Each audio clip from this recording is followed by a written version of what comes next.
தமிழக முதல்வர் CM sir வந்து பாத்தீங்கன்னா ரொம்ப இன்ட்ரோவெர்ட்டா இருக்காரு.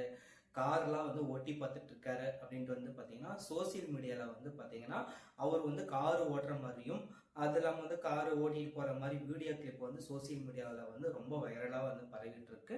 நானும் அந்த போட்டோஸ் வீடியோஸ் எல்லாம் வந்து பார்த்தேன். நான் இவங்க ஏன் இந்த மாதிரி வந்து பண்ணிட்டு இருக்காங்க அப்படிங்கிறத வந்து செக் பண்ணிட்டு இதுக்கான விளக்கங்களை வந்து தரலாம் அப்படின்றதுக்காக தான் வந்து நான் இந்த வீடியோ வந்து மேக் பண்ணியிருக்கேன். வாங்க நம்ம வீடியோக்குள்ள போகலாம்.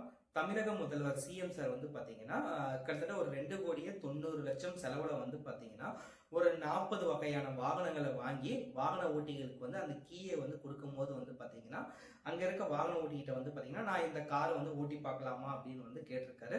அந்த வாகன ஓட்டியை வந்து சார் நீங்க ஓட்டலாம் சார் அப்படின்னு வந்து சொல்லியிருக்காங்க. இவரு வந்து அந்த கார் வந்து ஓட்டிட்டு இருக்காரு. ஓட்டும் போது வந்து பாத்தீங்கன்னா போட்டோகிராஃப்ஸ் வந்து அந்த போட்டோஸ் எடுத்திருக்காங்க. அந்த போட்டோஸும் அந்த வீடியோ தான் வந்து பாத்தீங்கன்னா இப்ப சோசியல் மீடியா வந்து வைரலா பரவிட்டு இருக்கு. சரி, ஓகே, இந்த 2,90,00,000 ரூபாய் செலவு வந்து பாத்தீங்கன்னா இந்த 40 வாகனங்கள் வந்து வாங்குறதுக்கான காரணங்கள் என்ன அப்படிங்கறதான் நம்ம மெயினா வந்து தெரிஞ்சுக்க போறோம். இந்த 40 வாகனங்கள் வந்து பாத்தீங்கன்னா வாங்கறதுக்கான காரணங்கள் வந்து என்னென்ன வந்து நம்ம பார்த்தோம்னா, இந்த மருத்துவம் மற்றும் ஊரக இயக்கத்தின் பயன்பாட்டிற்காக இந்த வாகனங்கள் வந்து வாங்கியிருக்காங்க.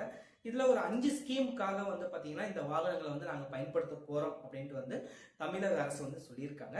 என்னென்ன ஸ்கீமுக்கு வந்து அவங்க வந்து பயன்படுத்துறாங்க அப்படின்னு வந்து பாத்தீங்கன்னா, ஃபர்ஸ்ட் ஒரு ஸ்கீம் வந்து என்னன்னு பாத்தீங்கன்னா, தமிழகத்துல இருக்கக்கூடிய கவர்மெண்ட் அப்புறம் பிரைவேட் செக்டர்ல இந்த கருவுல இருக்க குழந்தைய வந்து ஆணா பெண்ணா அப்படிங்கிற தடை சட்டம் வந்து 1994 வந்து நடைமுறையில இருக்கா அப்படின்றது வந்து ஆய்வு செய்யறதுக்காக இந்த வாகனங்கள் வந்து நாங்க பயன்படுத்த போறோம் அப்படின்னு வந்து சொல்லியிருக்காங்க.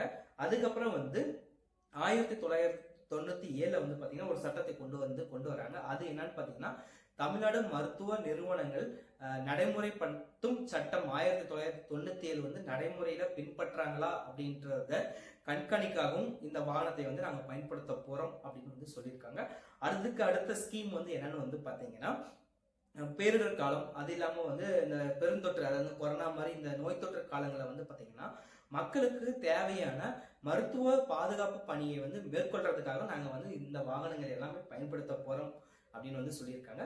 அதுக்கடுத்த ஸ்கீம்ல வந்து எதுக்காக பயன்படுத்த போறோம் அப்படின்னு வந்து அவங்க தமிழக அரசு வந்து சொல்றாங்கன்னு வந்து பாத்தீங்கன்னா, அந்த கவர்மெண்ட் பிரைவேட் ஹாஸ்பிட்டல்ல வந்து பாத்தீங்கன்னா சிகிச்சைக்காக வரக்கூடிய மக்களுக்கு வந்து உரிய சிகிச்சை வந்து கிடைக்குதா அப்படின்றதுக்காக இந்த வாகனங்கள் வந்து நாங்க பயன்படுத்த போறோம் அப்படின்னு சொல்லியிருக்காங்க. அதுக்கடுத்துதான் வந்து பாத்தீங்கன்னா போலி டாக்டர்களை வந்து கண்டறிஞ்சு அவங்க மேல வந்து உரிய விசாரணை வந்து மேற்கொள்றதுக்காகவும் நாங்க வந்து இந்த வாகனங்கள் வந்து பயன்படுத்தியிருக்கோம். இந்த வாகனங்கள் வாங்கறதுக்கான செலவுகள் வந்து பாத்தீங்கன்னா 2,90,00,000 அப்படின்றது தமிழக அரசு வந்து பாத்தீங்கன்னா எங்களுடைய ரிப்போர்ட்டா வந்து வெளியிட்டிருக்காங்க. இந்த